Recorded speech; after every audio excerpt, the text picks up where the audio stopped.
നാൽക്കൂട്ടപ്പെരുവഴിയിൽ നഗ്നനായി നിൽക്കുന്നത് പോലെയാണ് നമ്മൾ വാസ്തവത്തിൽ നിൽക്കുന്നത്. നമ്മളെ സംബന്ധിച്ച് എല്ലാ വിശദ വിവരങ്ങളും ഈ ആപ്പുകൾ വഴി ഈ പറയുന്ന നമ്മുടെ പ്രവർത്തനങ്ങൾ മുഴുവൻ അത് നിരീക്ഷിക്കുന്ന, അതിലിടപെടുന്ന ടെക്നോളജി വഴി ഇതെല്ലാം ലഭ്യമാണ്.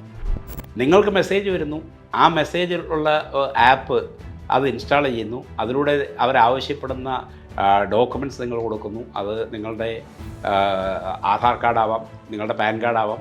ഇതിൻ്റെ അടിസ്ഥാനത്തിൽ അവർ ലഭ്യമായ എല്ലാ ഡാറ്റയിൽ നിന്നും നിങ്ങളെ സംബന്ധിച്ച മുഴുവൻ കാര്യങ്ങളും അവർ കുഴിച്ചെടുക്കുന്നു. അതായത് ഇന്നത്തെ ബിഗ് ഡാറ്റയുടെ ഒരു ഉൽപ്പന്നമാണ് ഈ പറയുന്ന ലോൺ ആപ്പും.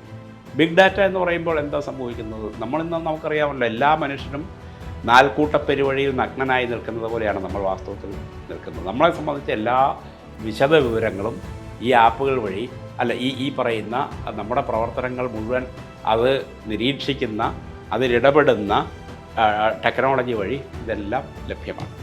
ഉദാഹരണത്തിന് നമ്മൾ ഈ ഫോൺ അടുത്ത് വെച്ചുകൊണ്ട് നമ്മൾ ഇവിടെ ഇരുന്ന് ഏതെങ്കിലും ഒരു പ്രത്യേക ഉൽപ്പന്നത്തെക്കുറിച്ച് പറഞ്ഞു എന്നിരിക്കട്ടെ. കുറച്ച് കഴിയുമ്പോൾ നമുക്ക് മൊബൈലിൽ സ്വാഭാവികമായിട്ടും പരസ്യങ്ങൾ വരുന്നത് കാണാം ആ പ്രത്യേക ഉൽപ്പന്നത്തെ സംബന്ധിച്ച്. അങ്ങനെ നമ്മൾ സംസാരിക്കുന്നത് പോലും പിടിച്ചെടുക്കുന്ന ഒരു അന്തരീക്ഷത്തിലാണ് നമ്മൾ നിൽക്കുന്നത്.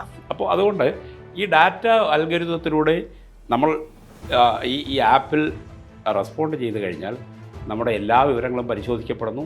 അതിൻ്റെ അടിസ്ഥാനത്തിൽ ഇൻസ്റ്റൻ്റായിട്ട് നിങ്ങൾക്ക് ലോൺ സാങ്ഷൻ ചെയ്യുന്നു.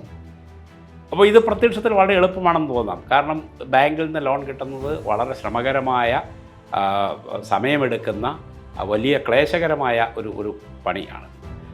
അതിൻ്റെ ആ ബാധ്യതകളൊക്കെ ഒഴിവായി കിട്ടുന്നു, പെട്ടെന്ന് പണം പോക്കറ്റിൽ വരുന്നത്. പക്ഷെ പ്രശ്നം എന്താ വെച്ചാൽ, ഇങ്ങനെ പണം പോക്കറ്റിൽ വരുമ്പോൾ ഇതിൻ്റെ പിന്നിൽ ഒരുപാട് ചതിക്കുഴികളുണ്ട്.